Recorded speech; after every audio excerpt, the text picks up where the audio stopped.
मित्तपुर नाम के एक गांव में मोहन नाम का एक व्यक्ति अपने पत्नी के साथ रहता था। वह बांस काटता था।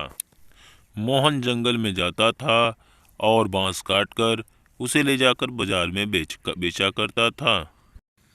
मोहन के पास कोई संतान नहीं थी, फिर भी वह दोनों अपने में सुख दुख बांटकर आराम से रह लेते थे। एक बार मोहन जंगल में लकड़ी काट रहा था। जब उसने कुल्हाड़ी मारी तो उसने देखा एक छोटी सी बच्ची पेड़ के नीचे सोई हुई है। हे भगवान, एक छोटी सी बच्ची पेड़ के नीचे, ये कैसा जादू है। मोहन ने उस बच्चे को गोद में लिया और घर जाके अपनी पत्नी को वह सारी बात बताया। कितनी प्यारी बच्ची है, लगता है भगवान ने हमारी सुन ली और इस बच्ची को हमसे मिला दिया। यह चांदनी की तरह कितनी सुंदर है, इसलिए इसका नाम हम चांदनी ही रखेंगे। चांदनी के आने से उन दोनों के जीवन में बहुत ढेर सारी खुशियाँ आई और वह धीरे धीरे अमीर होते गए।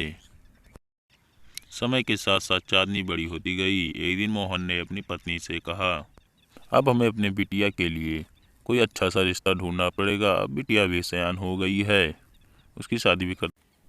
इस बारे में एक बार चांदनी से पूछ लेते, उसे कैसा लड़का पसंद आएगा। एक दिन मोहन ने शादी के लिए अपनी बिटिया से पूछा, पिताजी, मैं आपके और माँ के बिना नहीं रह सकती हूँ, आप मुझे दूर क्यों भेज रहे हो। चांदनी कोई लड़की नहीं थी, वह एक परी थी। यह सब बात वह अपने पिता और माँ से कहती है कि एक दिन मैं यहाँ से चली जाऊंगी रात में। अगले 15 दिन में वह लोग आएंगे मुझे लेने के लिए और मुझे यह सब छोड़कर जाना पड़ेगा। चांदनी के पिता को इस बात को चिंता होने लगी। यह सब सुनने के बाद चांदनी के पिता ने राजा को एक पत्र भेजा और उनसे मदद मांगने की गुहार लगाई। चांदनी की सुरक्षा करने के लिए राजा ने 2000 सिपाहियों को उसके घर के सामने लगा ही दिया था। वह रात आई गई जब आसमान से एक सुंदर सी गाड़ी और उसमें 2 परियां बैठी हुई थी। उसमें एक अच्छी सी धुन बज रही थी। उस धुन को सुन के चांदनी उस गाड़ी की तरफ भागने लगी और उसके पोशाक बदल गए और सारे सफ़ेद हो गए। चांदनी परी, अब चलिए, तुम्हें जाने का समय हो गया है। हाँ, मैं जानती हूँ कि तुम सबने मुझे ढूंढ ही लिया है। जाने से पहले मैं अपने माता पिता और राजकुमार से बात करनी चाहती हूँ। चांदनी उन दोनों तीनों से खूब बातें करती है और वह भी बहुत ही दुखी होते हैं।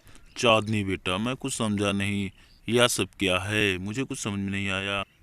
वह अपने पिता से सारी बातें बताती है कि वह अपने सखियों से कैसे बिछड़ गई थी और उसने कहा कि पिताजी, अब मेरा समय हो गया है, अब मैं यहाँ से जाना चाहती हूँ। वो सब मुझे लेने आई हैं और वह चल देती है।